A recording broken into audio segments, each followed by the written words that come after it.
Bonjour Claire de Vlemings, aujourd'hui je vous retrouve pour continuer à parler de ce moment particulier dans la vie d'un autiste Asperger, à savoir le moment où nous sommes soit dépistés, soit diagnostiqués. Et aujourd'hui je voulais parler de l'acceptation de notre état de personne Asperger. Alors ça c'est quelque chose qui souvent arrive au moment où le diagnostic est posé, et le diagnostic peut être posé de nombreuses années après le dépistage, bien malheureusement. Et donc, à partir du moment où on commence à s'accepter, bien ça veut dire qu'on a touché le fond, quelque part. Et ça veut dire qu'on va aussi vers le meilleur.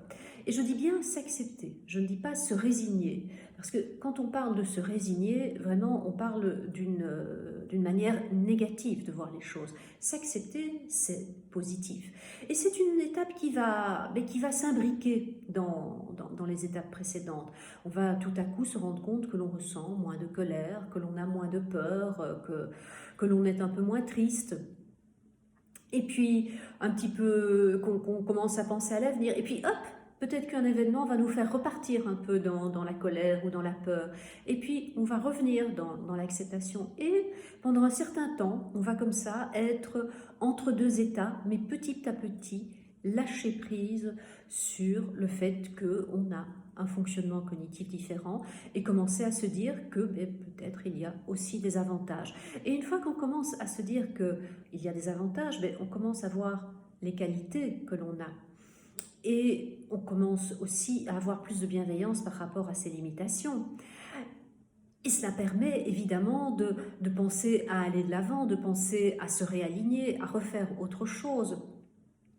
Et cela permet surtout d'accueillir sa propre vulnérabilité. Parce que la vulnérabilité, c'est pas une faiblesse comme on le croit peut-être, c'est une énorme force. Et de pouvoir s'appuyer sur cette vulnérabilité, eh bien, ça nous permet vraiment de dire qui nous sommes, de montrer qui nous sommes et tels que nous sommes. Et donc, en nous acceptant, les autres vont eux aussi être plus à même, plus aptes de nous accepter, et on va moins être sujet au rejet d'autres personnes. Voilà, ceci va clôturer pour aujourd'hui. Si vous avez aimé, n'hésitez pas, likez, commentez, partagez. Et demain, je vois avec vous la dernière étape de cette fameuse courbe de deuil, c'est-à-dire l'étape de la création. À demain.